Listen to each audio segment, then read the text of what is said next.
She was 7 months pregnant when her husband pushed her down an elevator shaft, 40 feet of darkness, 40 feet between life and death. Preston Sterling watched his wife fall. Then he walked away, left her bleeding in the dark for 6 hours, went home, slept in their bed, planned his alibi. He thought she would disappear, just like the 5 women before her. But Genevieve survived. And her father, a former federal prosecutor with 30 years of experience destroying powerful men, he didn't call the police. He didn't hire lawyers. He did something far worse. He dismantled the entire Sterling empire, piece by piece, secret by secret, until there was nothing left but ashes and prison cells. This is not just a story about betrayal. This is a story about a woman who fell into darkness and climbed out holding her daughter in her arms. This is her story. The elevator doors opened to nothing but darkness and a 40-foot drop. Genevieve Sterling stood at the threshold, her hand resting on her swollen belly. 7 months pregnant. The baby kicked against her palm as if sensing the danger her mother had not yet recognized. Behind her, Preston's breathing was steady. Too steady. The kind of calm that comes before violence. "I found the test results," Vivi said without turning around. "The prenatal paternity test. You had it done without telling me." The penthouse was silent except for the distant hum of Manhattan traffic 63 floors below. Sterling Tower, his family's monument to 4 generations of wealth and power. Tonight it felt like a tomb. "Sweetheart," Preston said. The word dripped with condescension. "You're overreacting." "Am I?" She finally turned to face him. Her husband of 3 years, the man she had loved with everything she had, the man who had secretly tested whether the baby she carried was truly his. "Why would you need a paternity test, Preston? If you trusted me?" His jaw tightened, just slightly. Most people would have missed it. But Vivi had learned to read the micro-expressions, the tells, the small betrayals of his carefully constructed mask. "The results came back positive," she continued. "This baby is yours, but you already knew that. So why did you need proof?" Preston stepped closer. His Italian leather shoes clicked against the marble floor. "You've been spending a lot of time with your trainer. People talk." "People," Vivi laughed bitterly. "You mean your mother? Margot has been whispering poison in your ear since the day we met." "Don't bring my mother into this. She's been in this from the beginning. She never wanted you to marry me. I wasn't good enough for the Sterling legacy." Vivi's voice cracked. "But I loved you anyway. I gave you everything. And this is what I get? Secret DNA tests? Accusations?" Preston's hand shot out and grabbed her wrist. His grip was iron. His eyes were ice. "You need to calm down," he said. "The pregnancy hormones are making you irrational." There it was. The dismissal. The gaslighting. The pattern she had ignored for too long.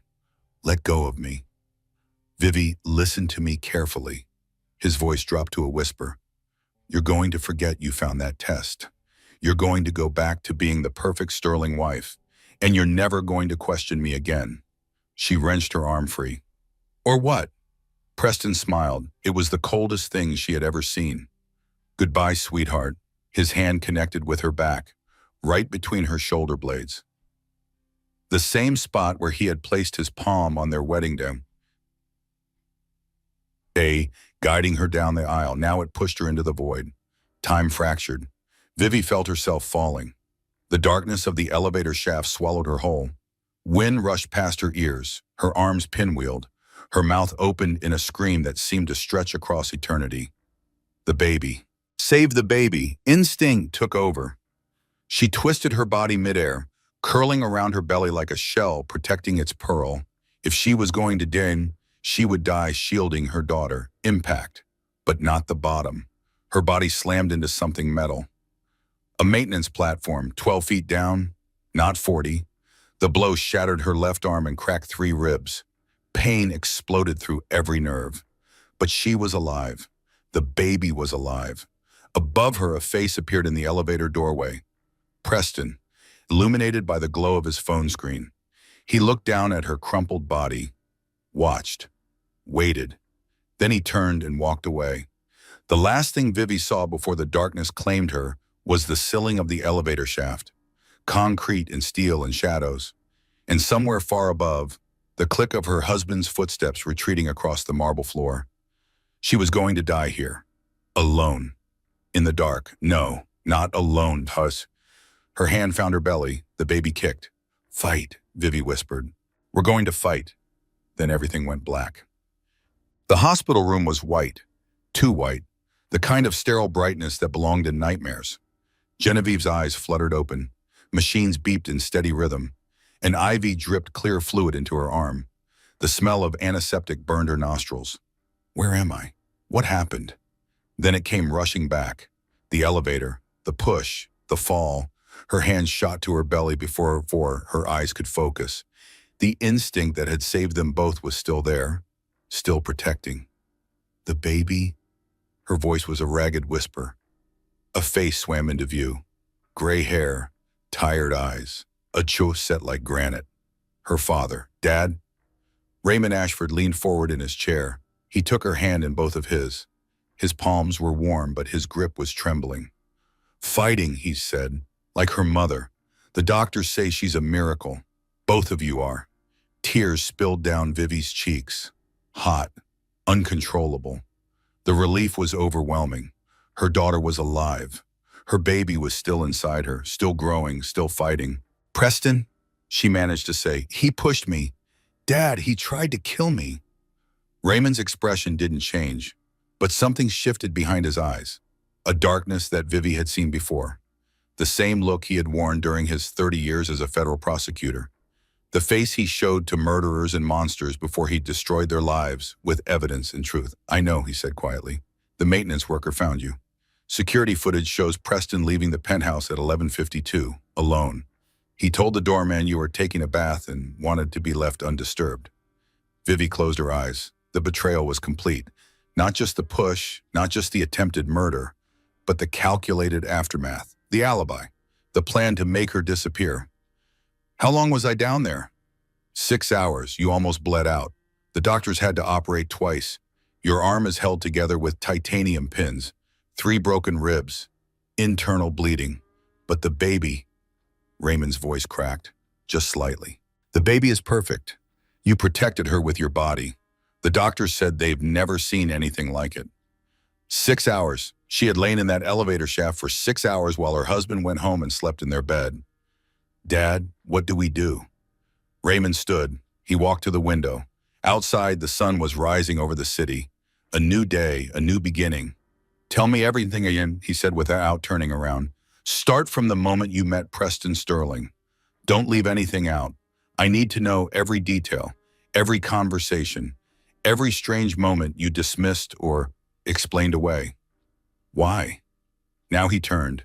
His eyes were cold, focused, calculating. Because I'm going to destroy him, Genevieve. Not just arrest him, not just prosecute him.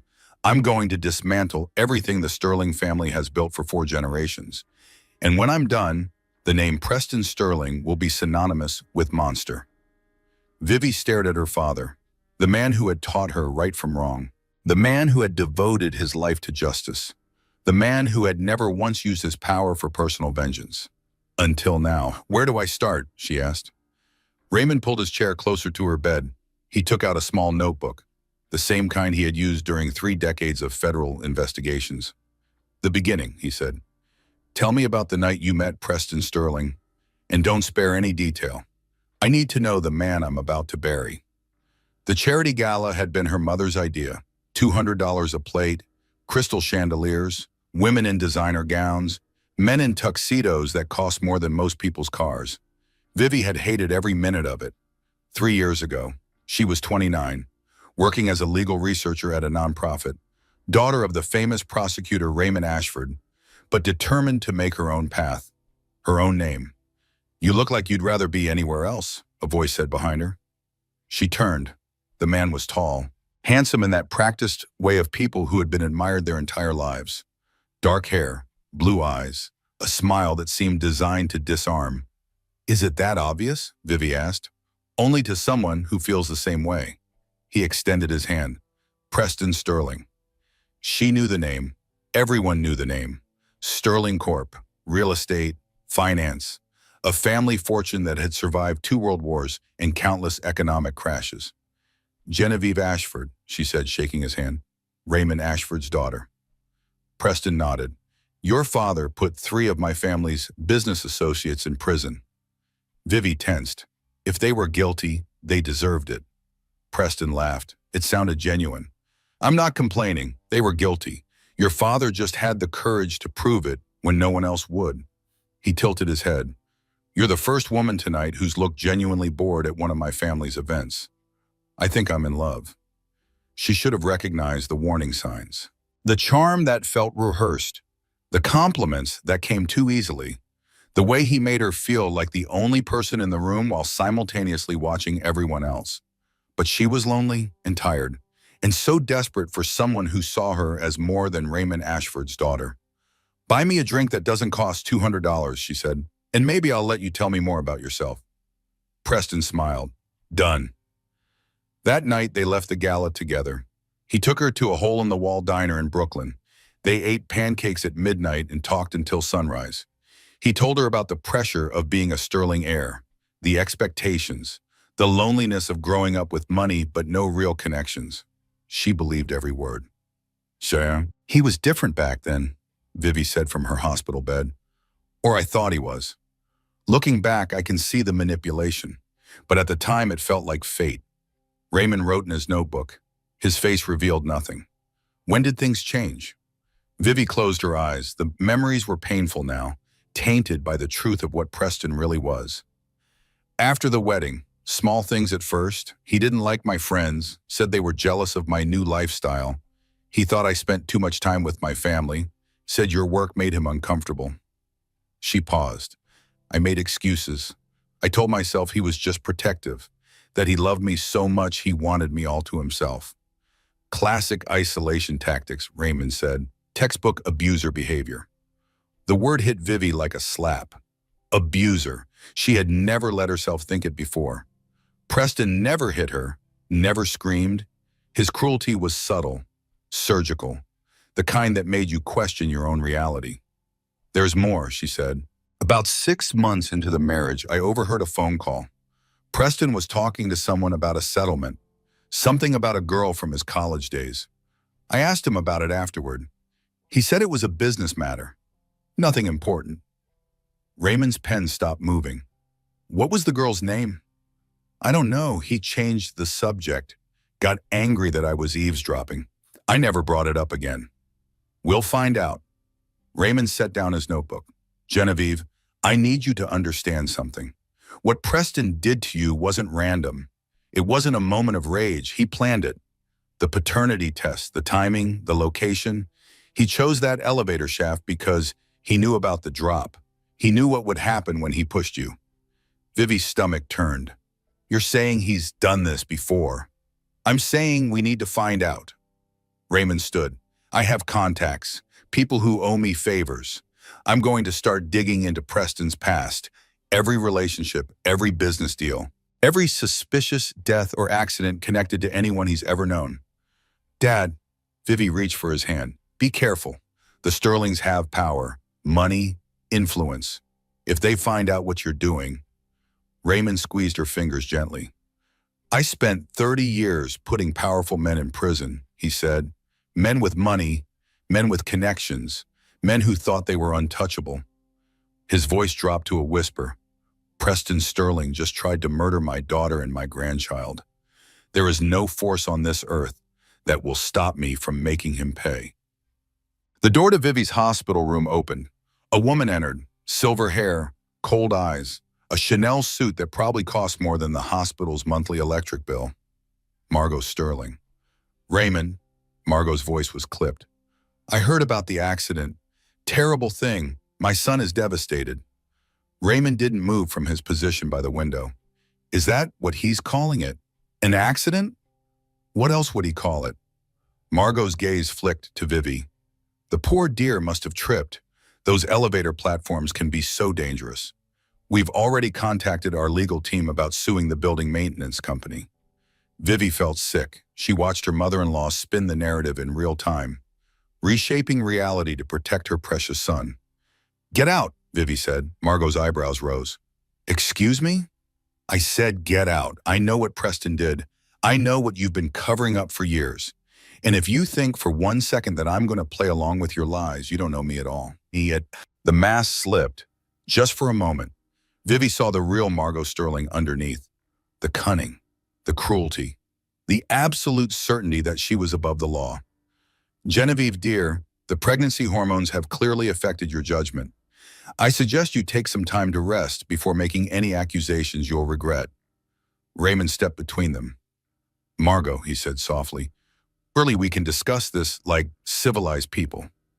The older woman nodded. Of course, that's all I've ever wanted. Raymond's smile didn't reach his eyes. I spent 30 years putting civilized people in federal prison. Your son just attempted to murder my daughter and grandchild. He leaned closer.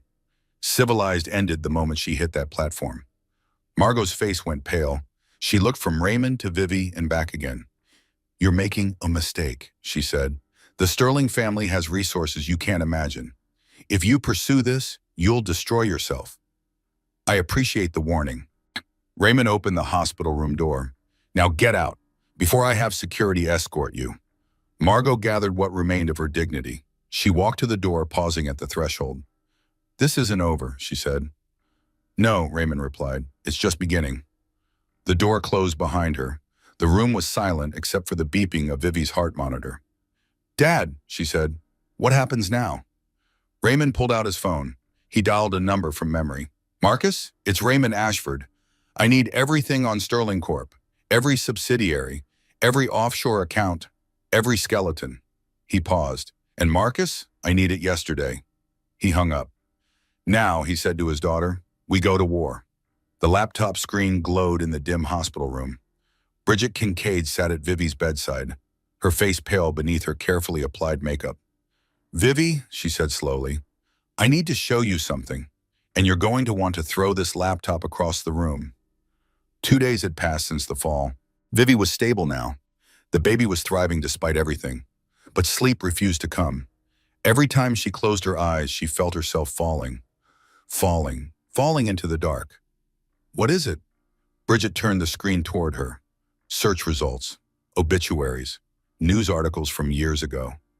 I've been doing some research, Bridget said, on Preston, on his past, and Vivi, you weren't his first. The words didn't make sense at first. First what? First wife, first victim? Then Vivi started reading. Chelsea Morrison, age 21, Preston's college girlfriend at Harvard. Fell from a 4th-floor balcony during a party in 2004. Ruled a suicide despite no history of depression. No note, no warning signs. Diana Reeves, age 26, Preston's first fiancée. Died in a single-car accident in 2009. Lost control on a mountain road.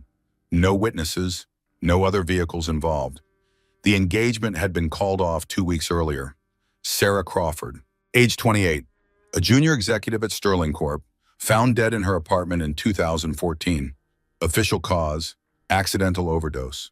Friends said she had never used drugs in her life. 3 women, 3 deaths, all connected to Preston Sterling. Vivi's hands began to shake. This can't be real, she whispered. This can't be happening. There's more. Bridget's voice was barely audible. I found a payment record. $200,000 wired to Chelsea Morrison's family 3 months after her death. The same amount to Diana Reeves' parents. The same to Sarah Crawford's sister. All from the same offshore account. All routed through Sterling Corp's subsidiaries. Hush money. The Sterlings had paid off the families of dead women. They knew, Vivi said. His parents knew what he was, and they covered it up. The room spun.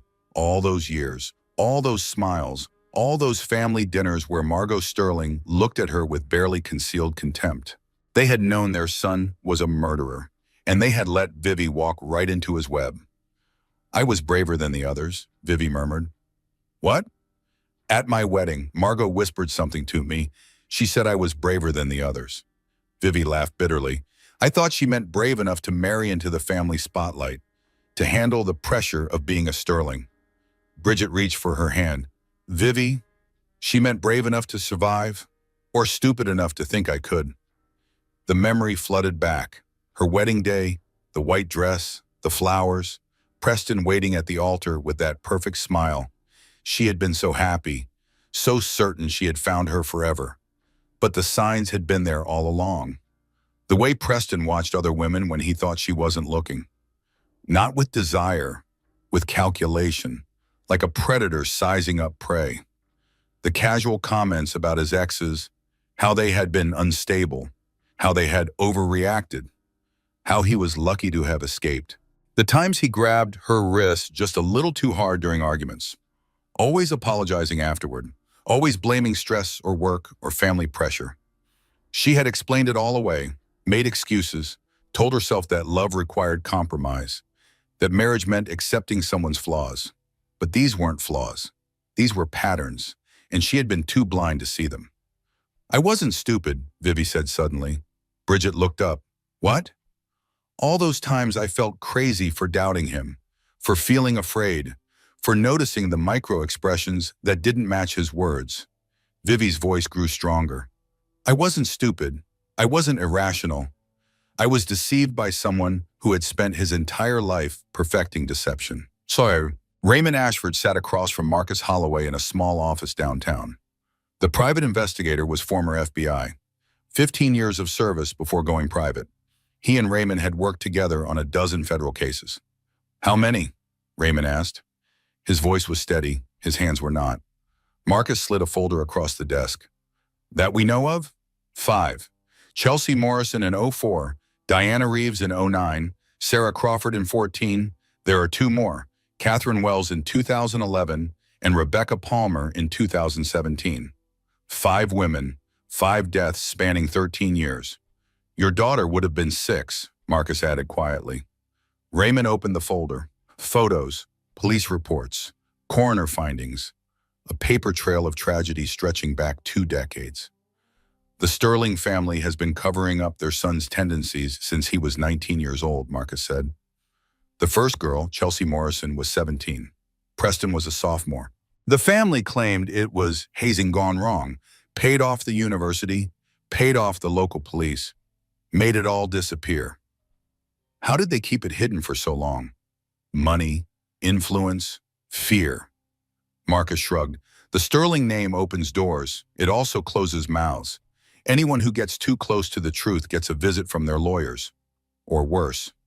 Raymond studied the photos. 5 young women, 5 lives cut short, 5 families destroyed by grief and silenced by money. What about physical evidence? Gone, destroyed, lost. Marcus leaned forward. But there's one thing they couldn't erase.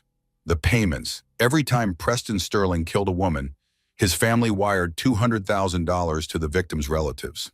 Same amount, same timing, same offshore account. Can you trace it? Already did. Marcus pulled out another document. The account belongs to a shell company in the Caymans.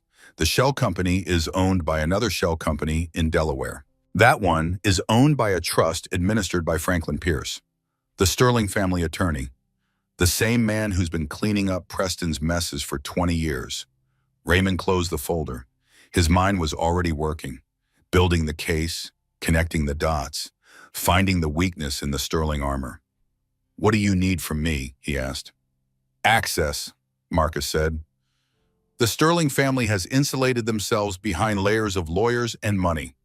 But there's always someone who says, someone who saw something, someone who's been waiting for a chance to talk. Find them. I will. Marcus paused. Raymond, there's something else. Preston's pattern. It's accelerating. Chelsea Morrison in 04. Diana Reeves in 09. That's 5 years between victims.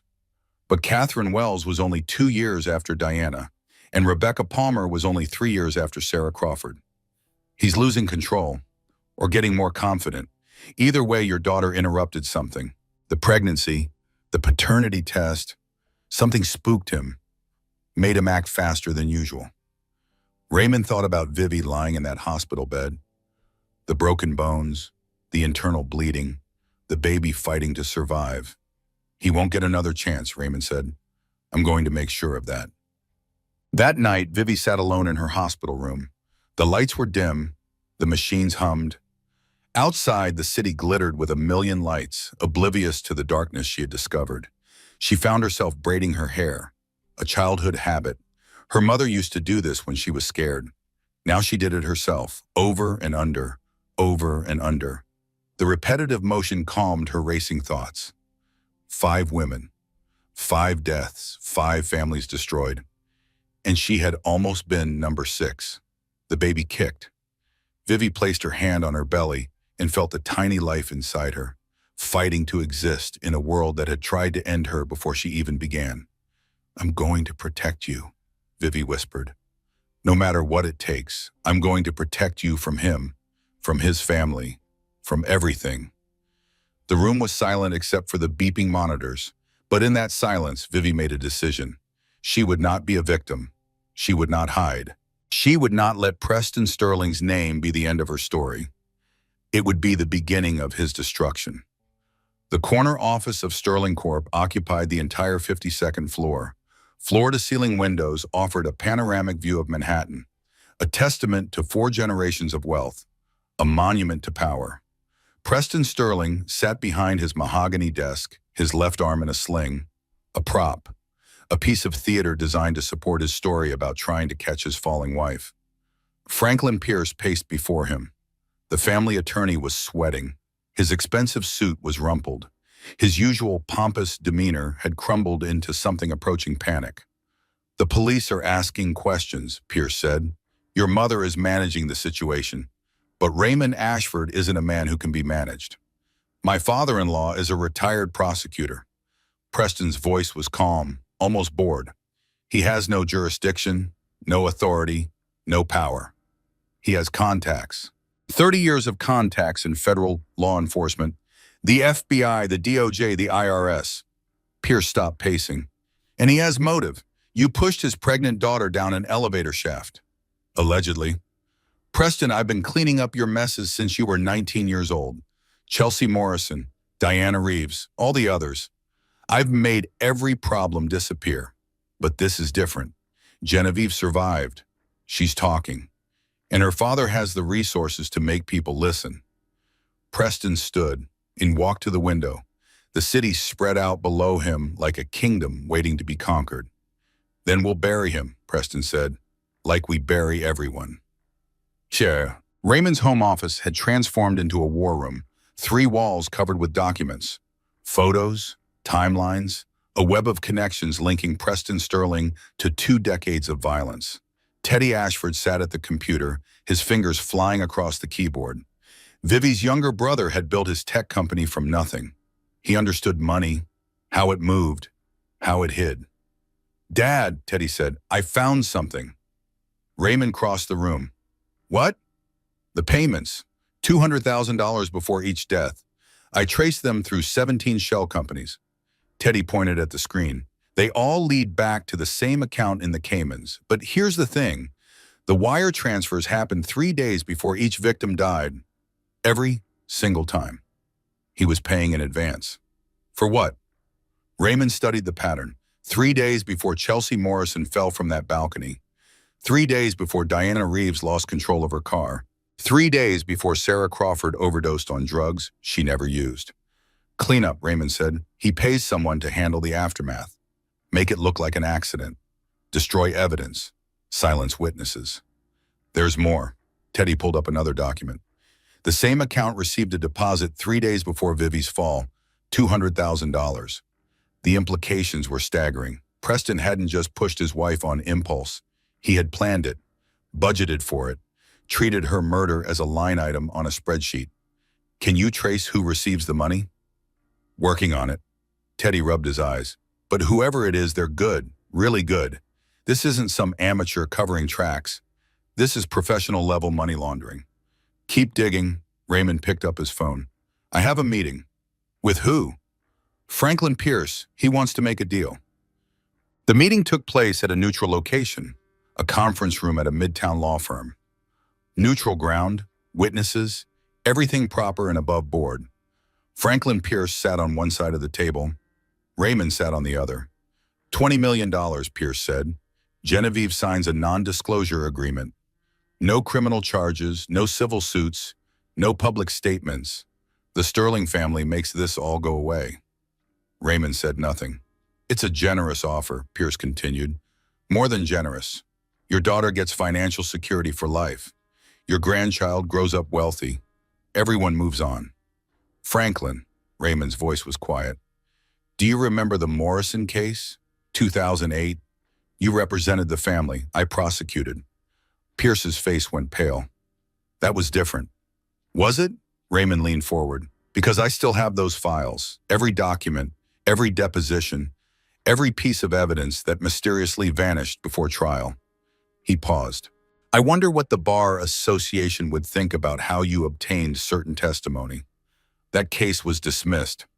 On a technicality that you manufactured. Raymond smiled. It was not a pleasant expression. I've been holding on to that information for 16 years, waiting for the right moment. Pierce's hands trembled. What do you want? I want the truth. Every victim, every payment, every person the Sterling family has bribed or threatened or silenced. Raymond stood. You have 48 hours to decide which side of history you want to be on. After that, the choice will no longer be yours to make. Vivi's hospital room had become her sanctuary. The monitors had been removed. She could walk now, carefully with help. The baby was strong, growing, fighting. Her father visited every afternoon. He never told her the details of his investigation. Only that progress was being made. Today, Dr. Nadine Weaver came for her daily checkup. The obstetrician was thorough, professional, but there was warmth in her eyes. The baby is remarkable, Dr. Weaver said. Given everything you've been through, I would have expected complications. But she's measuring perfectly. Strong heartbeat, healthy movement. She paused.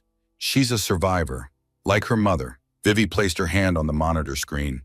The ultrasound image was grainy, but she could see the outline of her daughter, the curve of her spine, the tiny fingers, the beating heart. Her name is going to be Ruth, Vivi said, after my grandmother. That's beautiful. She taught my father that justice isn't revenge, it's restoration. Vivi looked at the screen, at the life she had protected with her own body. I want my daughter to grow up knowing that the right thing isn't always the easy thing, but it's always worth fighting for. Dr. Weaver squeezed her hand. She's lucky to have you as her mother. Vivi smiled. For the first time since the fall, it felt genuine. We're lucky to have each other. So, that night, Raymond received a call, a blocked number, a voice he didn't recognize. Mr. Ashford, my name isn't important. What's important is what I know. I'm listening.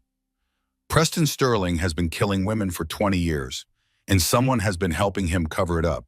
Someone very close to him. Who are you? Someone who's tired of looking the other way. A pause. Check the maintenance records for Sterling Tower. The elevator where your daughter fell. It was scheduled for repair 3 days before her accident. The work order was canceled. By Preston himself. The line went dead. Raymond stared at his phone. Another piece of the puzzle. Another thread to pull. He would pull them all, one by one, until the entire tapestry of Sterling lies unraveled at his feet. Margot Sterling's townhouse occupied an entire block on the Upper East Side. 4 stories of old money elegance, marble floors, antique furniture, paintings that belonged in museums. She stood in her private study, phone pressed to her ear. Her voice was ice. The Ashford situation requires the usual solution, she said. Yes, the daughter. Make it look like complications from the fall. She's still recovering, still vulnerable. It would be easy enough to arrange. A pause. I don't care about the pot. Just handle it. And Marcus, make sure Raymond Ashford knows what happens to people who threaten this family. She hung up the phone, turned toward the door. Raymond Ashford stood in the doorway.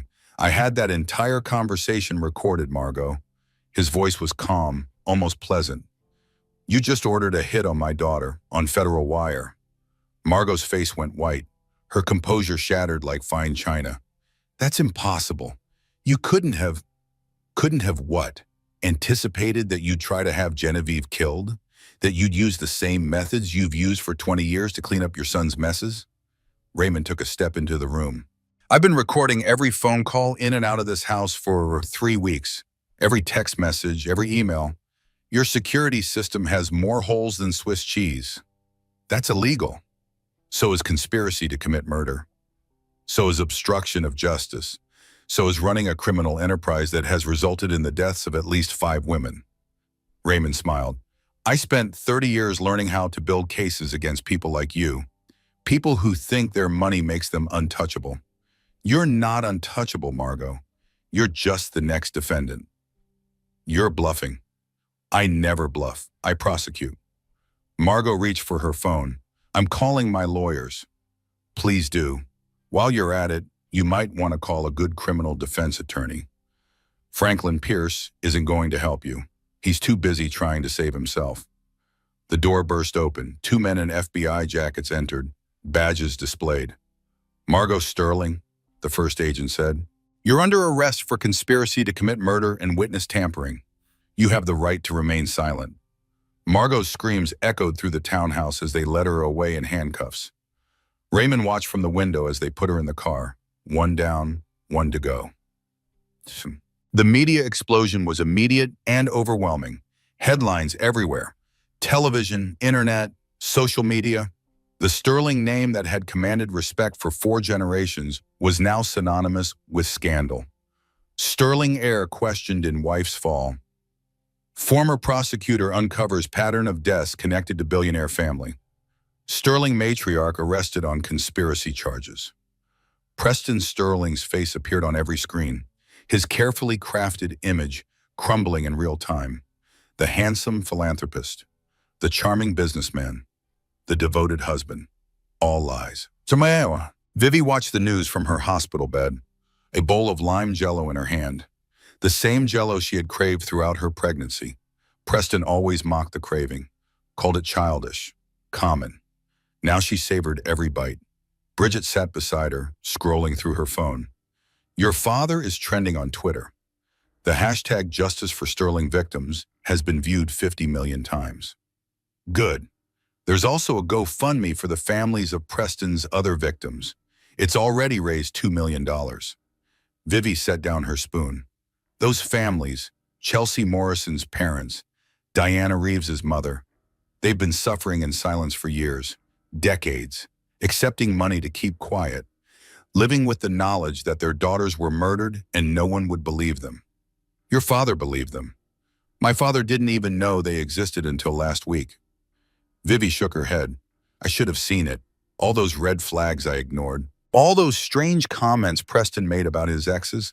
All those times I felt unsafe and told myself I was overreacting. Bridget took her hand. You survived. That's what matters.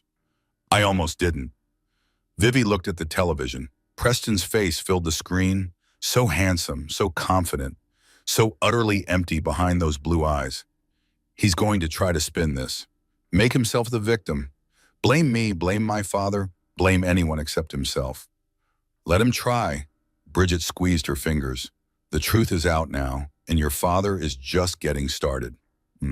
24 hours later, the FBI raided Sterling Corps headquarters. Agents swarmed through the 52nd floor, seized computers, confiscated files, interviewed employees who had spent years pretending not to notice their CEO's darker tendencies. The forensic accountants found everything: 20 years of payments to victim families, bribes to local police departments, donations to politicians who blocked investigations, a systematic enterprise designed to enable a killer. Raymond watched the raid from across the street. Marcus Holloway stood beside him. We've got enough to charge Preston with racketeering, Marcus said, money laundering, obstruction of justice, wire fraud. Even without the murder charges, he's looking at 30 years minimum. The murder charges will come. The evidence is circumstantial. No witnesses, no physical proof. Defense attorneys will tear it apart. Raymond turned to face him. There's a witness, my daughter. She felt his hand on her back. She heard him say goodbye. She saw his face watching her fall. Her word against his. Not anymore. Raymond pulled out his phone, showed Marcus the screen. The maintenance platform where Genevieve landed had a security camera, damaged in the fall but recoverable. IT specialists retrieved the footage this morning. Marcus stared at the image, the elevator shaft, the falling body, and above it, clearly visible, Preston Sterling watching his wife plummet toward what he believed was her death. "That's enough," Marcus whispered. "That's everything." Raymond pocketed the phone.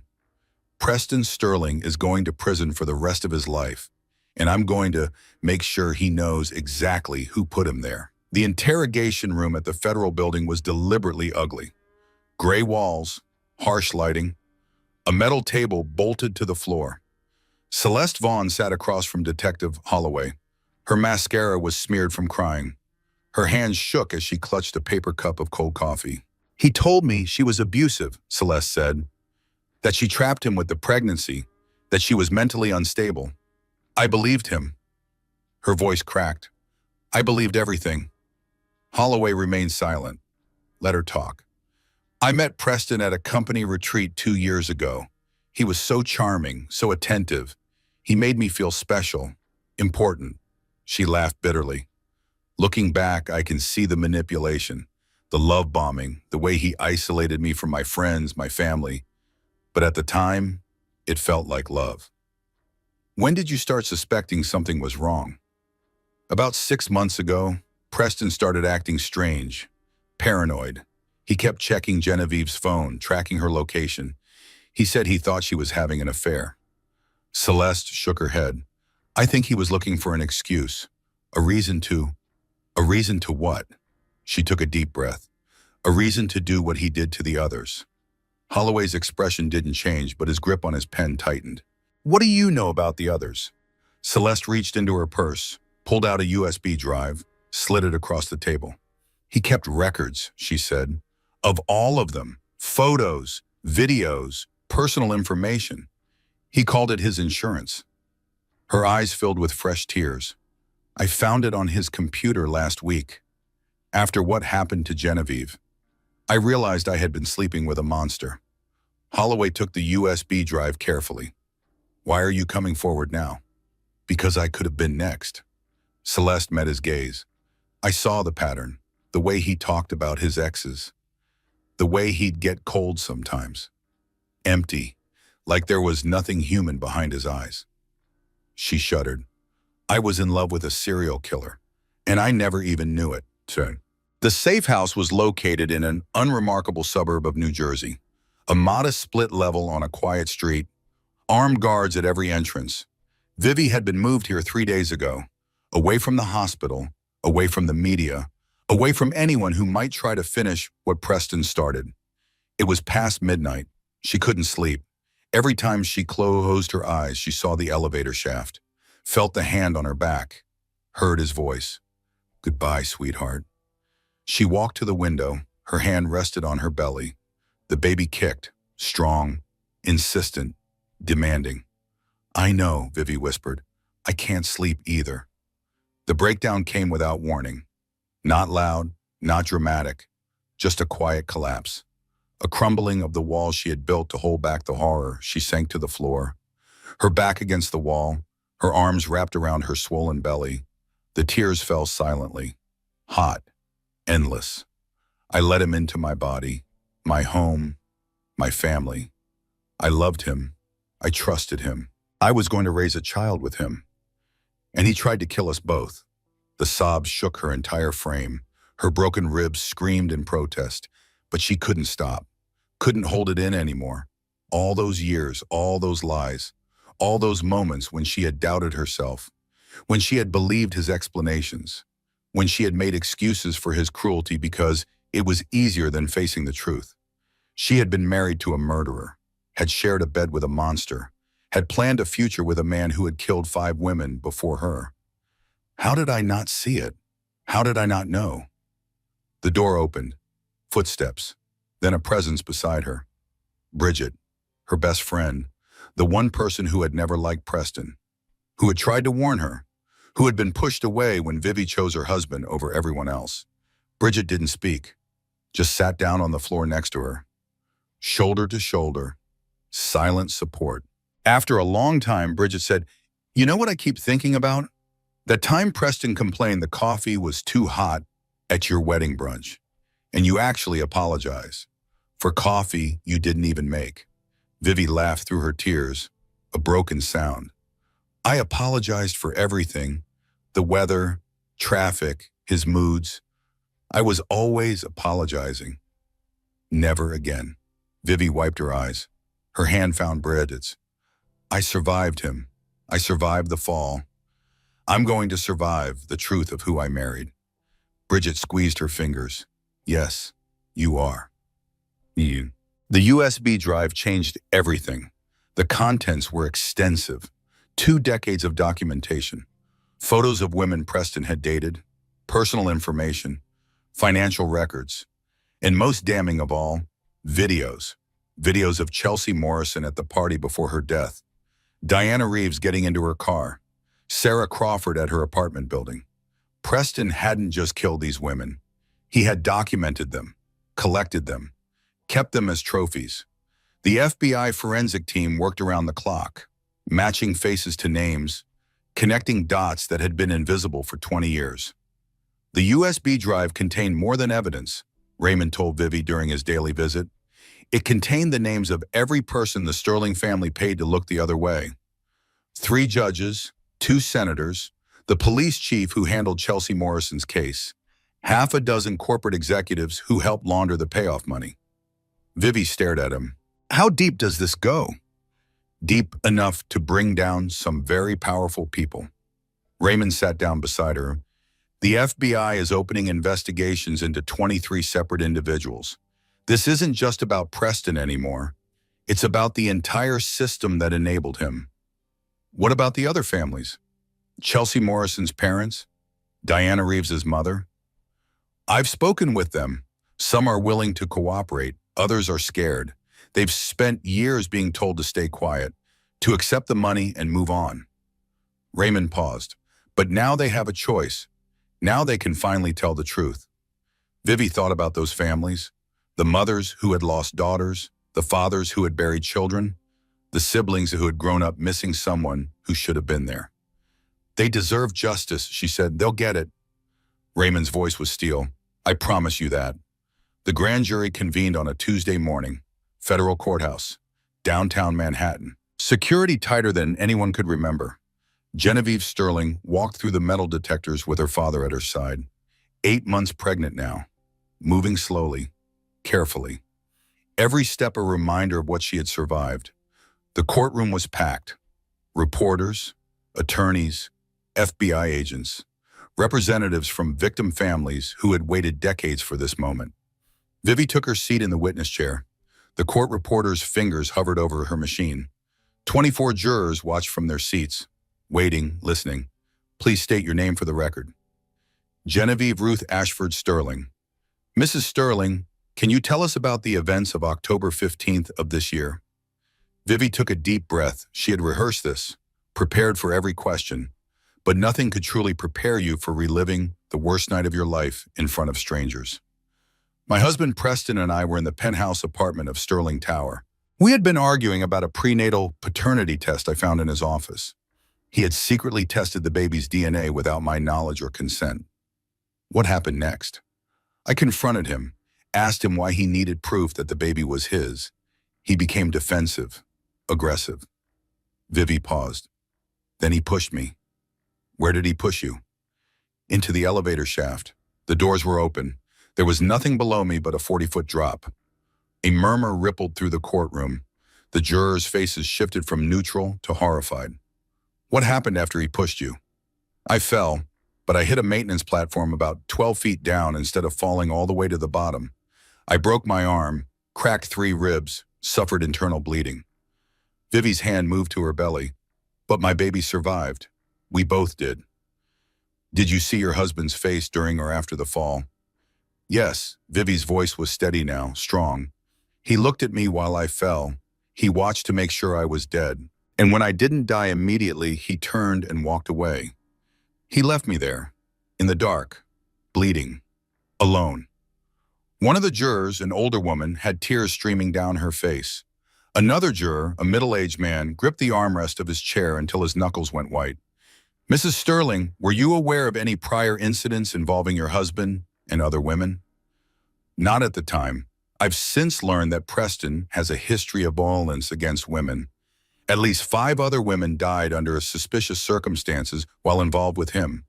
Chelsea Morrison, Diana Reeves, Catherine Wells, Sarah Crawford, Rebecca Palmer. Vivi looked directly at the jurors. I would have been number 6. Preston Sterling held his own press conference that afternoon, standing on the courthouse steps, flanked by his new legal team, cameras flashing, microphones thrust toward his face. My wife is unwell, Preston said. His voice was smooth, practiced. The same charm that had fooled Vivi for years. The pregnancy has been difficult. The hormonal changes have affected her judgment, her memory. He paused for effect, blinked away what might have been tears. I love her. I would never harm her or our child. These accusations are baseless. I'm confident that the truth will come out. A reporter shouted from the crowd, What about Chelsea Morrison? Preston's smile didn't waver. I don't know anyone by that name. What about Diana Reeves? A tragic accident. I was devastated by her loss. What about Sarah Crawford? The smile flickered, just for a moment, just long enough for the cameras to catch. I have no further comment, Preston said. He turned to leave, but another reporter called out, cutting through the noise. Mr. Sterling, the FBI has released footage from the elevator shaft security camera. It clearly shows you pushing your wife. Do you have a response? Preston froze. His mask slipped completely. For one moment, the cameras captured the real Preston Sterling. The empty eyes, the cold calculation, the utter lack of human emotion. Then he was gone, swept away by his lawyers, retreating into the shadows where he had always hidden. But the image remained, broadcast around the world, shared millions of times on social media. The monster had finally been seen. Raymond's final meeting with the federal prosecutors took place that evening. 3 hours of documents, evidence, testimony. We have bank records, Raymond said. Wire transfers, the systematic payments before each death, the bribes to officials who looked the other way. What about physical evidence? The USB drive Celeste Vaughn provided contains videos of at least 3 victims taken within days of their deaths. Forensic analysis confirms the timestamps. Preston Sterling documented his crimes. The lead prosecutor, a woman named Victoria Walsh, studied the evidence. 20 years in the DOJ. She had seen monsters before, but this was different. The racketeering charges alone will put him away for decades, she said. Add the obstruction, the money laundering, the bribery. It's not enough, Raymond leaned forward. This man murdered 5 women, attempted to murder my daughter and grandchild. He needs to spend the rest of his life in a cell, not decades, forever. Walsh nodded slowly. The footage from the elevator shaft is compelling. Combined with your daughter's testimony and the pattern evidence, she paused. We can charge him with attempted murder, 1st degree, premeditated. And the other victims? That's trickier. The deaths were ruled accidents or suicides at the time. Reopening those cases will take time. Resources. Walsh met Raymond's gaze. But we'll do it, every single one. I promise you that. Raymond stood, extended his hand. The federal case is just the beginning, he said. I have one more move.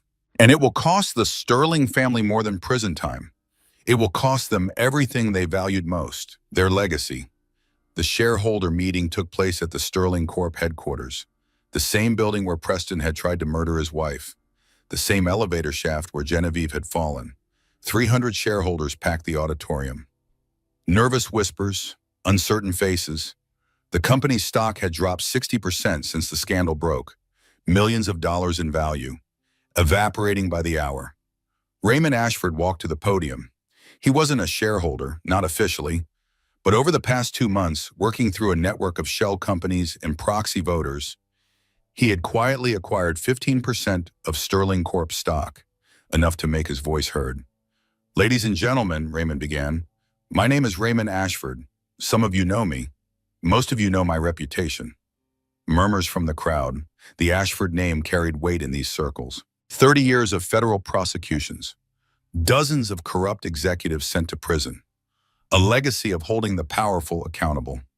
I'm here today to exercise my rights as a shareholder and to move for a vote of no confidence in the Sterling family leadership. Chaos erupted, shouting, protests, the remaining Sterling board members leaping to their feet. Raymond waited, patient, calm. Given the pending federal indictments, he continued when the noise subsided, the reputational damage and the evidence of systematic criminal behavior, I believe this company needs new management that isn't complicit in covering up murder. You can't do this, a board member shouted. The Sterling family built this company. The Sterling family used this company to finance their son's killing spree. Raymond's voice cut through the room like a blade. For 20 years, corporate funds were diverted to pay off victims' families, to bribe officials, to silence witnesses. Every shareholder in this room has been complicit in that enterprise, knowingly or not. The room went silent. I'm offering you a choice, Raymond said. Vote with me. Remove the Sterling family from leadership. Begin the process of making this company something other than a monument to murder. He paused. Or don't, and watch your investment become worthless when the full scope of criminal liability becomes public. The vote was called. The ballots were cast. When the counting was done, Raymond had won by a margin of 63%. The Sterling family was out. Their name would remain on the building, but their power was gone. Their legacy destroyed. Everything they had built for 4 generations brought down by one man's quest for justice. Preston Sterling's arrest happened the next morning. FBI agents waited outside his attorney's office. No warning, no negotiation, just handcuffs and a perp walk in front of 50 cameras. Preston's face showed nothing as they led him to the car. No fear, no anger, no remorse, just the emptiness that had always been there, hidden behind the charm, behind the smile, behind the carefully constructed mask of humanity. Margot Sterling watched from her townhouse window, her assets frozen, her phone confiscated, her world collapsing around her. The Sterling name that had commanded respect for 4 generations was now synonymous with monster. The civil suits came next. The family of Chelsea Morrison, parents who had spent 16 years being told their daughter killed herself, who had accepted money to stay quiet, who had lived with the knowledge that justice would never come. The family of Diana Reeves, a mother who had buried her child and never understood why, who had questioned the police findings, who had been threatened into silence by Sterling lawyers. The family of Sarah Crawford, a sister who had known her sibling didn't use drugs, who had fought for years to reopen the investigation, who had finally been heard. 20 years of silence broken, 20 years of grief finally acknowledged. The Sterling fortune that had built hospitals and endowed universities would now pay restitution to the families they had destroyed. Vivi received the news at the safe house. Her father called, his voice tired but triumphant. It's done, Raymond said. Preston will be arraigned tomorrow. The charges are attempted murder, racketeering, money laundering, obstruction of justice. The prosecutors are confident. The evidence is overwhelming. Vivi sat down slowly, her hand on her belly. The baby was quiet now, resting. What about his mother? Margot's trial is scheduled for next month. Conspiracy, ordering a hit on you. 20 years of obstruction. Raymond paused. She'll die in prison, Genevieve. They both will. The tears came, but these were different. Not tears of pain, not tears of fear, tears of release, of closure, of the long nightmare finally ending. Thank you, Dad. Don't thank me. Raymond's voice softened. You survived. You testified. You found the courage to tell the truth when it would have been so much easier to stay silent. A pause. I'm proud of you, sweetheart. So proud. Vivi wiped her eyes. I couldn't have done it without you. Yes, you could have. You were always stronger than you knew. Raymond cleared his throat. Now get some rest. You have a baby to deliver, and a whole new life to begin. The contractions started at 3:17 in the morning. Vivi had been dreaming. Not the nightmares that had plagued her for months. Not the falling, not the darkness, not Preston's face watching her plummet into the void. Something different. Something peaceful. A garden.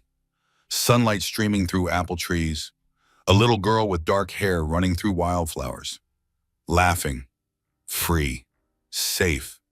Then the pain, sharp, urgent, unmistakable, like a fist clenching inside her belly. Vivi's eyes flew open. The safe house bedroom was dark, silent except for the distant hum of the security system. Another contraction, stronger this time, radiating from her lower back to her abdomen like a wave of fire. "It's time," she whispered to the empty room. "Oh God, it's time." Her hands found her belly. 8 months and 3 weeks, early, but not dangerously so. The doctors had warned her this might happen. The trauma of the fall, the stress of the trial. The body sometimes decides it's had enough. She reached for her phone, speed dial 1, her father. "Dad," her voice was steady, calmer than she felt. "The baby's coming." Raymond Ashford had faced down murderers, testified before Congress, prosecuted men who had threatened to destroy him and everyone he loved. But the sound of his daughter's voice telling him his grandchild was on the way reduced him to something approaching panic. "I'm on my way, 20 minutes, don't move. I'm calling the hospital. I'm calling Teddy. I am calling Bridget. Don't move." "Dad." "What?" "Breathe." A pause, then a laugh, shaky but genuine. "That's supposed to be my line." "I know. I learned from the best." The drive to Mount Sinai took 43 minutes. Raymond broke every speed limit. Teddy sat in the passenger seat calling ahead to the hospital. Bridget had beaten them all, somehow arriving before the ambulance that transported Vivi from the safe house. The private maternity wing had been secured days earlier. Armed guards at every entrance. No press, no cameras, no one without explicit clearance. This moment belonged to Vivi and her family. After everything they had endured, they had earned that privacy. The labor room was state-of-the-art. Soft lighting that could be adjusted. A sound system playing gentle music. Medical equipment disguised behind warm wood panels. Everything designed to feel less clinical, more human. Vivi lay in the bed, hooked to monitors that tracked her contractions and the baby's heartbeat. The rhythmic beeping was strangely comforting, proof that Ruth was still fighting, still strong. Bridget held her hand through the first wave of serious contractions, the kind that made Vivi grip the bed rails until her knuckles went white. "Breathe," Bridget said. "In through the bellies, out through the mouth, just like we practiced." "We never practiced." "Then improvise. You're good at that." Vivi laughed despite the pain. Leave it to Bridget to make her laugh during labor. "How bad is it?" Bridget asked. "Remember when you convinced me to try hot yoga and I passed out in downward dog?" "That bad?" "Multiply by 1,000. So we're never doing hot yoga again. We're never doing anything again. I'm never moving from this bed." Another contraction. Vivi's grip tightened. The monitors beeped faster. "You're doing great," the nurse said. 7 centimeters dilated. "A few more hours." A few more hours. Vivi closed her eyes. She could do this. She had survived Preston Sterling. She had survived the fall. She had survived 6 months of investigations and testimonies and having her entire life dissected by strangers. She could survive childbirth. The hours stretched like taffy. Time lost all meaning. There was only the pain, the pressure, the relentless march towards something inevitable. Raymond paced in the waiting room, back and forth, wearing a path in the expensive carpet. Teddy tried to distract him, showed him funny videos on his phone, talked about the tech company he was building. Anything to fill the silence. "Dad, sit down. You're making me dizzy." "I can't sit. I've been sitting for 6 months. Sitting in courtrooms, sitting in meetings, sitting across from lawyers and prosecutors and FBI agents." Raymond ran his hands through his gray hair. "I need to move. I need to do something." "There's nothing to do. She's in good hands. The doctors are the best. The security is tight. Everything is under control." "Nothing is under control." Raymond stopped pacing, looked at his son. "When your mother was in labor with you, I thought I knew what fear was. I thought I understood what it meant to be helpless. But this," he shook his head, "after everything Genevieve has been through, everything that monster put her through, and now she has to do this, alone." "She's not alone. Bridget is with her." That's not what I mean. Raymond sat down heavily. I mean without a partner, without someone who loves her the way she deserves to be loved. She's bringing a child into the world, and the father of that child tried to kill them both. Teddy was quiet for a moment. Then he reached over and put his hand on his father's shoulder. She has us, he said. She has you. She has me. She has Bridget and the whole extended family and everyone who's been fighting for her since this started. He paused. Ruth isn't going to grow up without love, Dad. She's going to grow up with more love than she knows what to do with. Raymond looked at his son, this young man who had grown up while Raymond was consumed with work, with cases, with putting away the bad guys while his own family sometimes felt like an afterthought.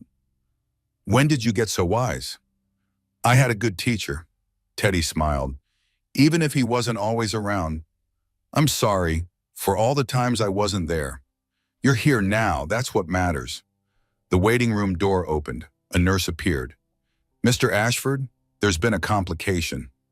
The word complication echoed through Raymond's skull as he followed the nurse down the corridor. Complication, such a clinical word, such a sanitized way of saying something has gone wrong. The delivery room was controlled chaos, doctors and nurses moving with urgent efficiency, monitors beeping with increased frequency. Vivi's face pale against the white sheets. What's happening? Raymond demanded. Dr. Weaver met him at the door. Her expression was serious but not panicked. Professional concern rather than alarm. The internal scarring from the fall is affecting the birth canal, she explained. The baby is presenting in a difficult position. We need to perform an emergency cesarean section. Is she going to be okay? Is the baby going to be okay? We're going to do everything we can. Dr. Weaver's hand touched his arm.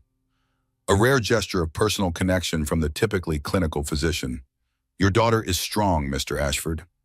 She's fought through worse than this. Raymond looked past her. Through the doorway, he could see Vivi on the bed, her face contorted with pain, but her eyes were clear, focused, determined. She caught his gaze, managed a small smile. I've got this, Dad. He nodded, unable to speak, unable to do anything but watch as they wheeled her toward the operating room. The cesarean section took 47 minutes. 47 minutes of silence in the waiting room. Teddy and Raymond sitting side by side, not speaking, not moving, just waiting. Bridget had been allowed to stay with Vivi, holding her hand through the procedure, talking to her in low tones about nothing and everything, keeping her grounded, keeping her present. The anesthesia had taken effect quickly. Vivi was awake but numb from the chest down. She could feel pressure but not pain, could sense movement but not the cutting. You're doing great, the anesthesiologist said. Just a few more minutes. Vivi stared at the ceiling. The surgical lights were bright, almost harsh, but she didn't close her eyes. She wanted to be present for every moment. This was the birth of her daughter. The beginning of Ruth's story. No matter how it happened, she wanted to remember. Almost there, Dr. Weaver said from behind the surgical curtain. I can see her head. She has a lot of hair. Her daughter had hair. Such a small detail. Such an enormous thing. Okay, Genevieve. One more minute. You're going to feel some pressure. The pressure came, strange and uncomfortable, but not painful, like something being pulled from deep inside her. And then, a creaky, all at first, then growing, louder, stronger, the sound of life announcing itself to the world. She's here, Dr. Weaver said. She's beautiful. They lifted Ruth above the curtain so Vivi could see. Red and wrinkled and covered in fluid, tiny fists clenched, mouth open in that eternal newborn scream, the most beautiful thing Vivi had ever seen. Ruth, she whispered. My Ruth. 6 pounds, 2 ounces, 19 inches long. Perfect APGAR scores, 10 fingers, 10 toes, a full head of dark hair that would later dry into soft curls. The nurses cleaned her, wrapped her in a pink blanket, placed her in Vivi's arms. The first moment of contact was electric. Skin against skin, heartbeat against heartbeat. 2 lives that had been one for 8 months, now separate but forever connected. Ruth's eyes were closed, her face scrunched in that newborn confusion of too much light, Too much sound, too much everything. But she wasn't crying anymore. She was listening, feeling, recognizing the heartbeat she had heard from inside the womb. "Hello, beautiful," Vivi whispered. "I've been waiting for you." The baby made a small sound, not quite a cry, not quite a coo, something in between, a response, an acknowledgement. "I know," Vivi said. "It's bright out here and loud and scary. But I promise you, it's also wonderful. There's so much I want to show you, so much I want you to see." Ruth's eyes fluttered open, unfocused, unable to see clearly yet, but somehow finding her mother's face, somehow knowing. "You have my eyes," Vivi said. The tears came then, hot and uncontrollable, but not sad, not afraid, just overwhelmed with a love so intense it felt like drowning. "You have my eyes, Ruth, not his, mine." Such a small thing, such an enormous mercy. Raymond was allowed in 30 minutes later. He stood in the doorway of the recovery room, suddenly uncertain. This man who had faced down the worst humanity had to offer, rendered speechless by a 6-pound infant. "Come meet your granddaughter," Vivi said. He approached slowly, reverently, as if the baby might shatter if he moved too quickly. Vivi transferred Ruth into his arms. The transfer was awkward, neither of them quite sure of the mechanics. But then she was there, cradled against his chest. So small, so fragile, so absolutely perfect. Raymond looked down at his granddaughter. Something shifted in his face. The prosecutor disappeared. The strategist. The warrior who had spent 6 months dismantling an empire. In his place was just a man, a grandfather, holding the future in his arms. "She looks like you did," he said. His voice was rough, unsteady. "When you were born, same nose, same chin, same expression, like she's already judging everyone in the room." Vivi laughed. "She probably is. Smart girl." Raymond couldn't stop staring. "You know, when you were born, I made a promise. I told your mother I would protect you, keep you safe, make sure nothing bad ever happened to you." His voice cracked. "I failed. I let you marry that monster. I didn't see what he was until it was almost too late." "Dad, let me finish." He looked up, met her eyes. "I failed to protect you, but I won't fail her. I swear to you, Genevieve, I will spend every day of whatever time I have left making sure this little girl knows she is loved, that she is safe, that she has a family who will burn the world down before they let anyone hurt her." Vivi reached for his hand. "You didn't fail me, Dad. You saved me. You saved both of us. We saved each other." Ruth made a sound, a small gurgle of contentment, as if agreeing with the sentiment. Raymond laughed, a real laugh. "The first one in months. She's already weighing in. Definitely your daughter." The visitors came in waves over the next few days. Teddy brought flowers and a stuffed elephant that was bigger than the baby. Bridget brought designer onesies and a promise to be the cool aunt who let Ruth get away with everything. Dr. Weaver checked in twice a day, marveling at how quickly both mother and daughter were recovering. But the most unexpected visitor came on the 3rd day. Vivi was alone in her room, Ruth sleeping in the bassinet beside her bed, the afternoon sun streaming through the windows. A knock at the door. Celeste Vaughan stood in the hallway, uncertain, out of place, clutching a small gift bag like a shield. "I shouldn't be here," she said, the same words she had spoken at the safe house months ago. "But I wanted. Come in." Celeste approached the bassinet slowly. Her eyes found Ruth. The baby was awake now, staring at this stranger with the intense focus that newborns sometimes display. "She's beautiful," Celeste whispered. "Thank you." "I brought something." Celeste held out the gift bag. "It's probably stupid. I didn't know what to get. I've never—" She stopped, started again. "I've never done this before. Visited someone I helped destroy. Someone who should hate me." Vivi took the bag. Inside was a small silver rattle, simple, elegant, a dove engraved on the handle. "For peace," Celeste explained. "I know it doesn't make up for anything. I know I can't undo what I did, what I was part of." She was crying now, quietly. "But I wanted her to have something, from someone who understands what her mother survived, who's trying to be better than what she was." Vivi looked at the rattle, then at Celeste, This woman who had been her replacement, her rival, the other woman in every sense of the phrase, but also a victim, another person manipulated by Preston Sterling, another life nearly destroyed by his cruelty.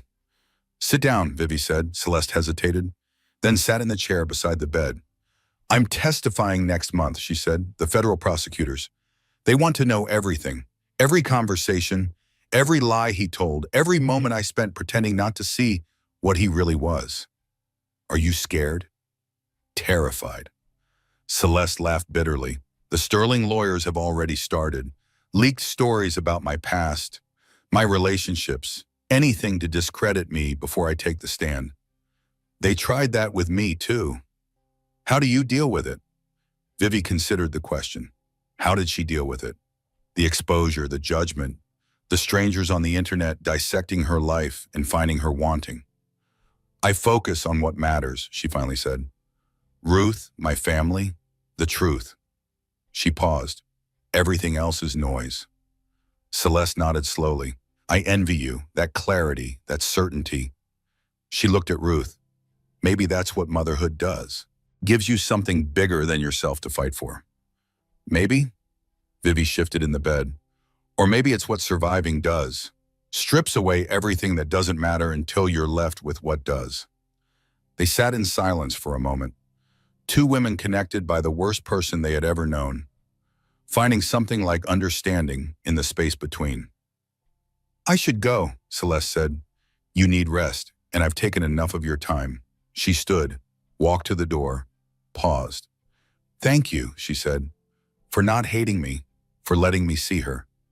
A pause, "For showing me that it's possible to come out the other side of something like this and still be human." Vivi watched her go, then looked at Ruth. The baby was watching too, those unfocused newborn eyes somehow seeing everything. "That was complicated," Vivi told her daughter. "Life is going to be full of complicated things. People who hurt you, people who help you. Sometimes the same person doing both." Ruth blinked. "The trick," Vivi continued, "is figuring out which is which, and having the courage to forgive when forgiveness is deserved." The baby yawned. Apparently philosophical discussions were exhausting. "Fair point," Vivi said. "We'll save the rest for when you're older." The verdict came down on a Tuesday, 6 months after Ruth's birth, 6 months of motions and hearings and legal maneuvering. 6 months of the Sterling defense team throwing everything they had at the prosecution's case. None of it worked. The evidence was overwhelming. The elevator footage, the financial records, the testimonies of Celeste Vaughn, and dozens of others who had finally found the courage to speak. Preston Sterling III, guilty on all counts. Attempted murder in the first degree, premeditated, conspiracy to commit murder, racketeering, money laundering, obstruction of justice, bribery of public officials, sentence, life imprisonment without the possibility of parole. Margot Sterling's trial had concluded a month earlier. The matriarch of the Sterling dynasty, the woman who had protected her son's secrets for 20 years, who had ordered a hit on her own daughter-in-law, guilty of conspiracy to commit murder, guilty of obstruction of justice, guilty of witness tampering. 25 years in federal prison. She would die behind bars. Vivi watched the verdict announcement from her living room. Ruth in her arms, the television on mute. She didn't need to hear the words. She could see them on the faces of the reporters, the prosecutors, the families of the victims who had waited decades for this moment. Justice. Not perfect justice. Nothing could bring back Chelsea Morrison or Diana Reeves or Catherine Wells or Sarah Crawford or Rebecca Palmer. Nothing could erase the years of silence, the years of fear, the years of wondering if anyone would ever believe them.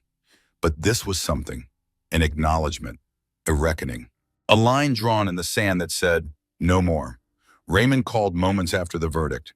"It's done," he said. "It's finally done." Vivi looked at her daughter, 6 months old, growing so fast, already trying to grab everything within reach. "No," she said, "it's just beginning." The courthouse steps were crowded with cameras and reporters and onlookers. The verdict had drawn international attention. The fall of a dynasty, the triumph of truth over wealth and power.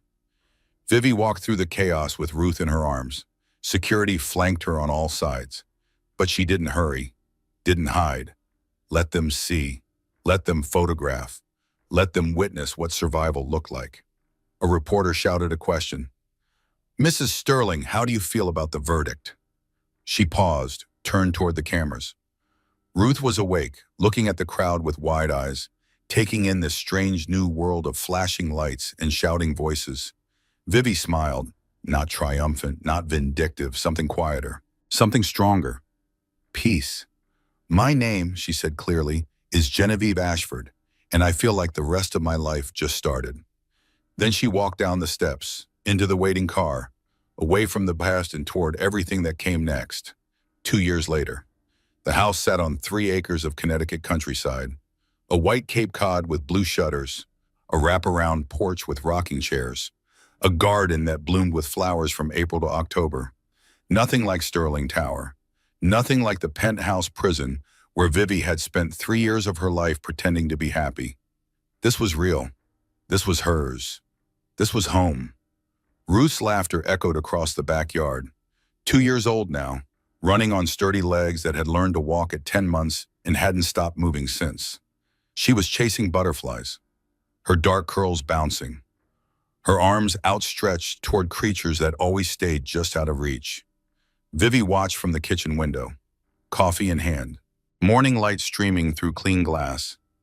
Every morning started like this, the quiet moment before the day began, when she could simply watch her daughter exist in the world, safe, happy, free. The nightmares had stopped about a year ago, the falling dreams, the darkness, Preston's face floating above her in the elevator shaft. Therapy had helped, time had helped, but mostly Ruth had helped. Hard to dwell in the past when the present demanded so much attention. The doorbell rang. Vivi crossed to the front door, already knowing who it was. Her father had a key, but always rang anyway. Old-fashioned courtesy. Raymond Ashford stood on the porch, a stuffed giraffe under one arm, a bakery box in his hands. "Grandpa!" Ruth had somehow heard the bell from the backyard, come racing around the house, launched herself at Raymond's legs with the full force of toddler enthusiasm. He laughed, set down the bakery box, scooped her up with an ease that belied his 63 years. "There's my favorite girl. I'm chasing butterflies.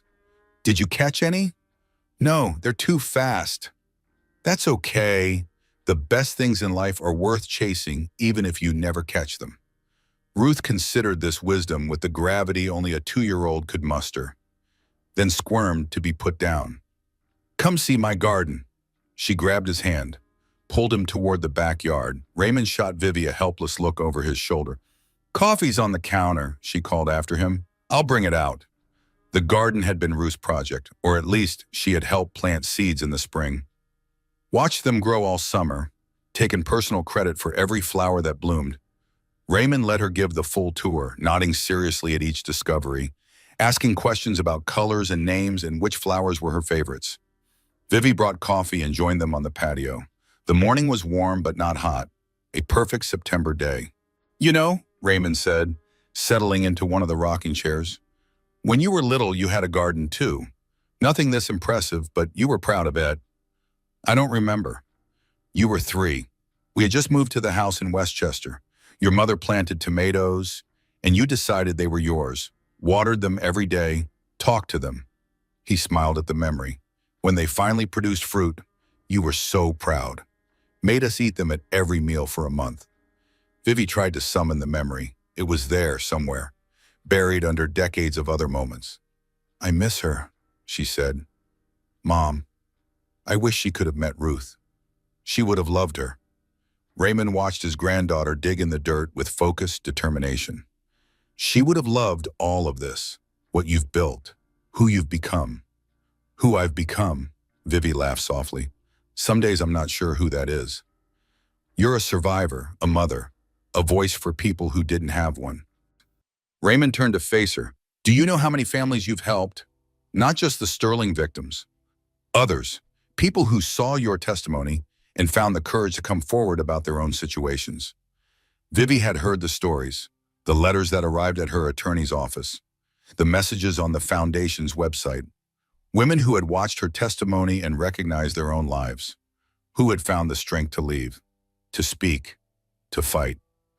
I just told the truth. The truth is the most powerful weapon there is. I spent 30 years learning that. Raymond sipped his coffee. Speaking of which, I got a call yesterday from the Department of Justice. About? They're reopening the cold cases. All 5 of them. Chelsea Morrison, Diana Reeves, Catherine Wells, Sarah Crawford, Rebecca Palmer. He paused. The forensic technology has advanced. Combined with the financial evidence, they think they can upgrade the charges. Murder in the first degree. For all of them.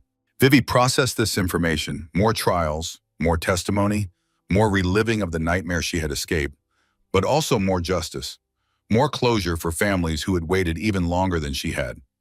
What do you need from me?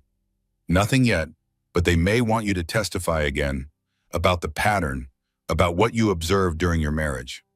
Raymond reached for her hand. You don't have to. You've done enough. More than enough. I'll do it. The words came without hesitation. Those families deserve the same thing I got. A verdict, an acknowledgement that what happened to their daughters wasn't an accident, wasn't suicide, wasn't anything other than what it was. Murder. Murder. Vivi nodded. And if my testimony helps prove that, then I'll testify as many times as they need. Raymond squeezed her hand. Your mother would be so proud. The Survivors Advocacy Foundation had been Vivi's idea, a way to channel everything she had experienced into something constructive.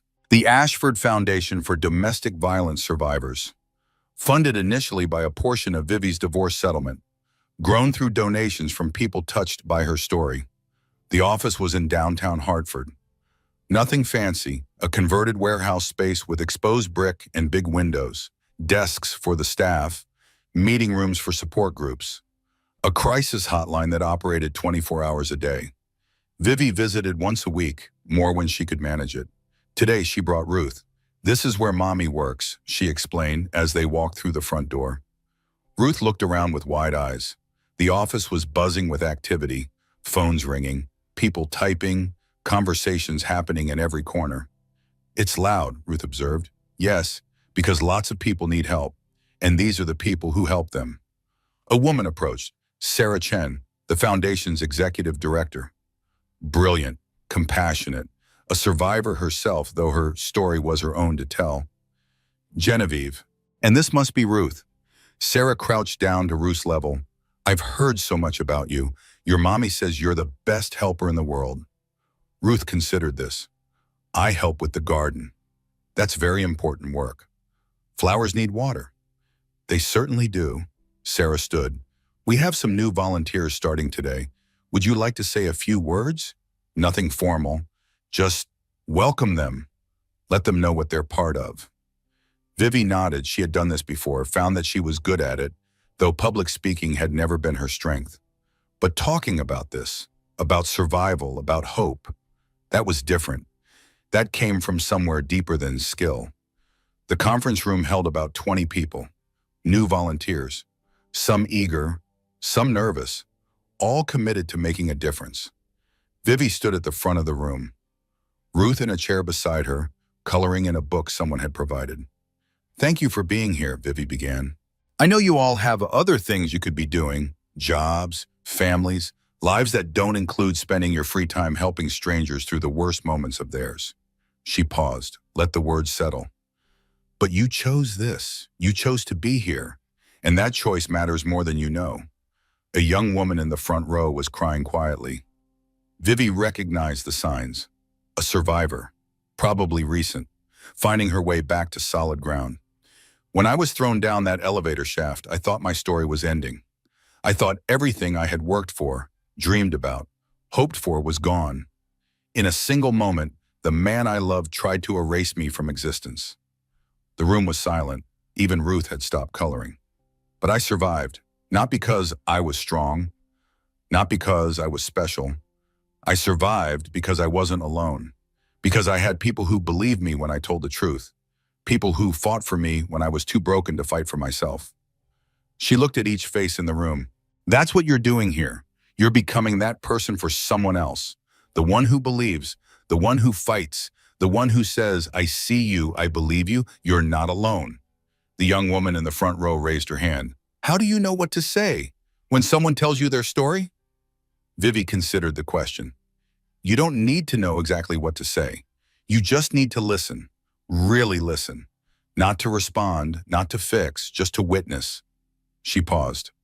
Most survivors have spent so long being told their experiences didn't matter, that they were exaggerating, that they were wrong.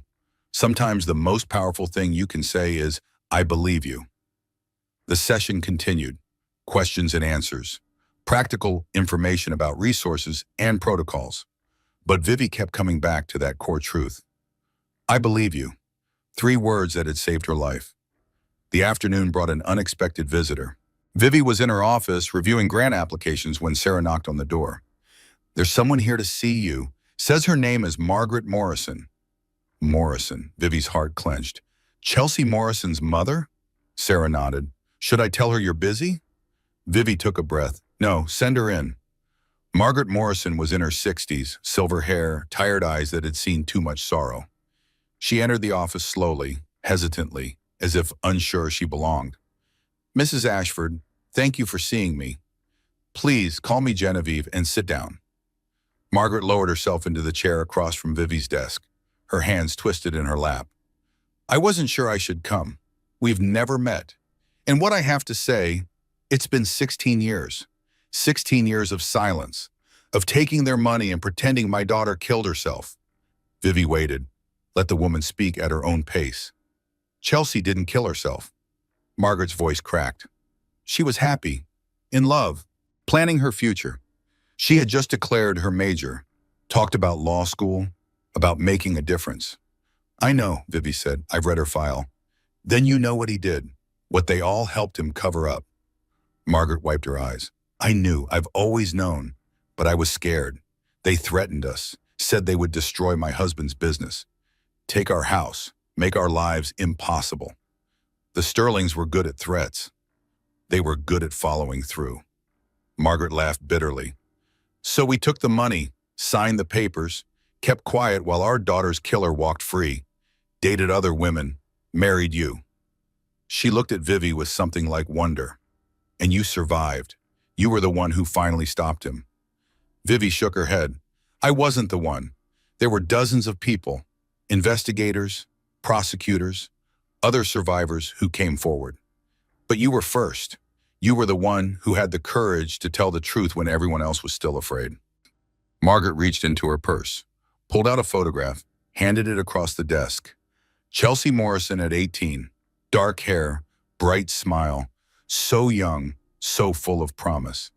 She would have been your age now, Margaret said. 32, probably married, maybe with children of her own. A pause. I wonder sometimes what her life would have been, who she would have become. Vivi looked at the photograph, this girl she had never met, this woman she was connected to through tragedy. I'm so sorry, she said. I'm so sorry for what you've lost, what you've endured. I didn't come here for sympathy. Margaret straightened in her chair. I came to tell you something I've never said to anyone. What is it? Thank you. The words were simple, profound. Thank you for surviving. Thank you for speaking. Thank you for being brave enough to do what my family wasn't. Tears streamed down her face. Because of you, the world finally knows what happened to my daughter. Because of you, her death wasn't meaningless. Vivi came around the desk, knelt beside Margaret's chair, took the older woman's hands in her own. It was never meaningless. Chelsea's life mattered. Her death mattered. Even when no one else acknowledged it, you knew the truth. You carried it for 16 years. That's not weakness. That's strength. They stayed like that for a long moment. 2 women bound by the same monster, finding something like peace in each other's presence. Evening came slowly to the Connecticut countryside. The sun painted the sky in shades of orange and pink and gold. Ruth had exhausted herself at the foundation, fallen asleep in the car on the way home, was now tucked into bed, clutching the stuffed elephant Teddy had given her at birth. Vivi stood on the back porch, a glass of wine in her hand, the first she had allowed herself since the pregnancy. The garden was beautiful in the fading light. The flowers closed for the night. The butterflies Ruth loved so much settled somewhere unseen. She thought about the day, the new volunteers with their eager faces, Margaret Morrison, with her 16 years of grief, the photograph of Chelsea that Vivi had asked to keep. So much pain, so much loss, so much endurance in the face of impossible circumstances.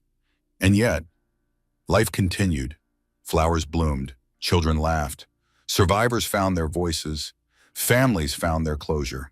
The darkness Preston Sterling had created was being pushed back, day by day, testimony by testimony. One act of courage at a time. The doorbell rang. Bridget stood on the porch, holding a bottle of champagne and grinning like she had a secret. Okay, before you say anything, yes, I know you have work tomorrow, and yes, I know Ruth is asleep, but this can't wait. What can't wait? Bridget thrust her phone at Vivi. A news article. Breaking story. Sterling Corp assets to fund victims' compensation program. The headline was followed by details. The federal court had approved the distribution of seized Sterling assets. Over $200 million would go to the families of Preston's victims. Another $100 million to establish a permanent fund for domestic violence survivors. This is your father's doing, Bridget said. The man is a legend. He didn't just put them away. He made sure their money went to the people they hurt. Vivi read the article, then read it again. The numbers were staggering. The impact would be generational. I didn't know about this. He wanted to surprise you, made me promise not to say anything until it was official. Bridget popped the champagne.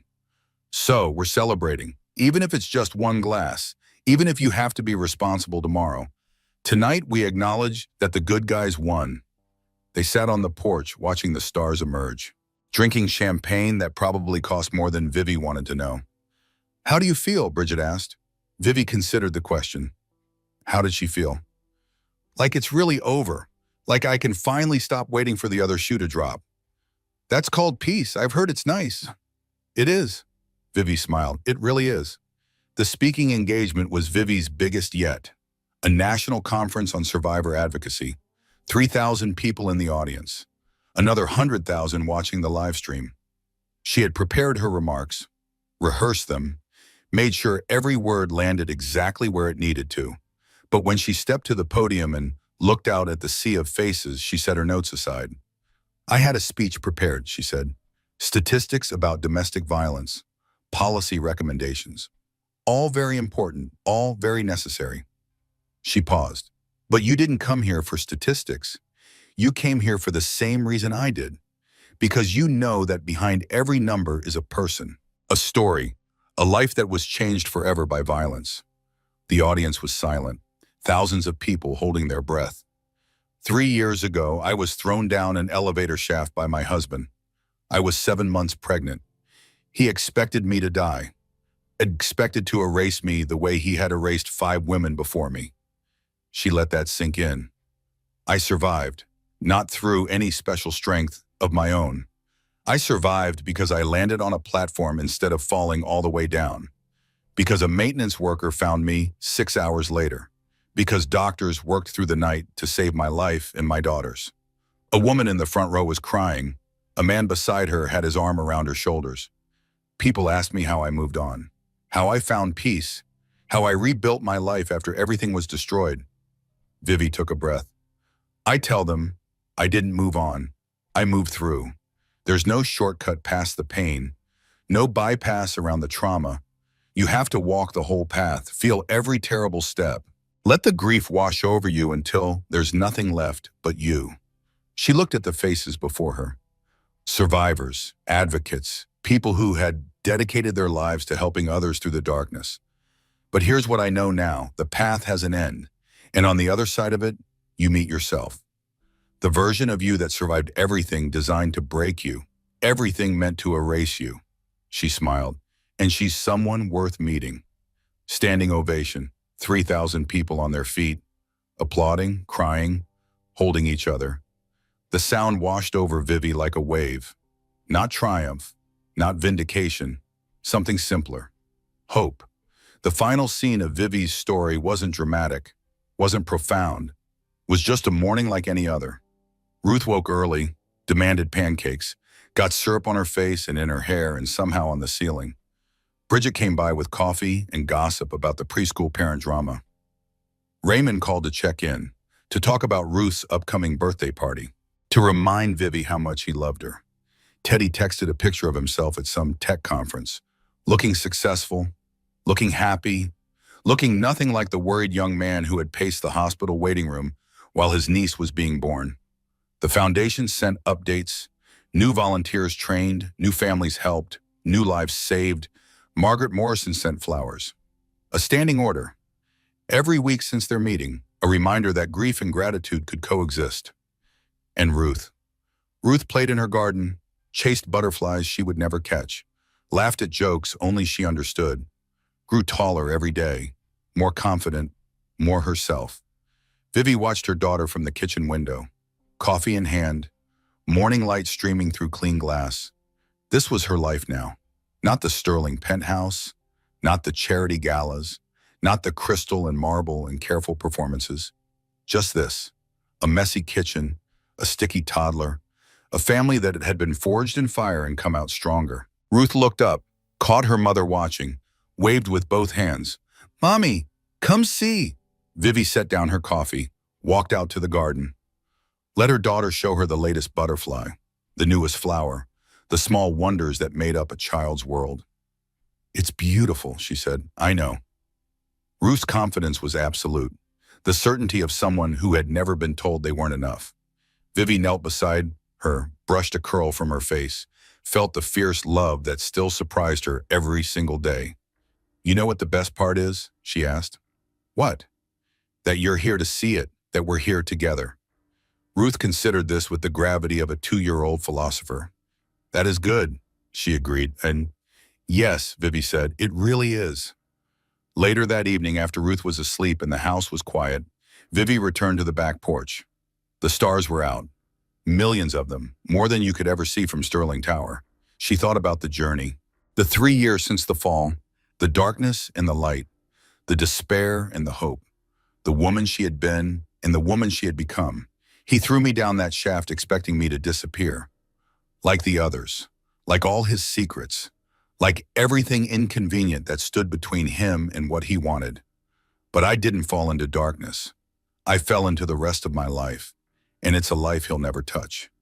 Somewhere in a federal prison, Preston Sterling sat in a cell, his fortune confiscated, his name destroyed, his legacy erased. He would spend every remaining day of his existence staring at concrete walls, knowing that the woman he tried to kill was living, thriving, teaching their daughter to chase butterflies in a garden he would never see. That was justice, not the clean ending of movies and television, not the satisfying conclusion of simple narratives. Real justice. Messy, imperfect, but absolutely undeniably real. Vivi raised her face to the stars. "Thank you," she whispered. To the universe, to fate, to whatever force had put that maintenance platform in her path, had kept her heart beating through 6 hours of darkness, had given her father the strength to dismantle an empire, had brought Ruth safely into the world. "Thank you for the second chance. I won't waste it." The stars didn't answer. They never did. But that was okay. Some things didn't need answers. They just needed acknowledgement. Vivi stood, stretched, took one last look at the garden where her daughter had played. Tomorrow would bring new challenges, new opportunities, new moments to be present for. But tonight there was peace, and that was more than enough. Genevieve fell 40 feet into darkness.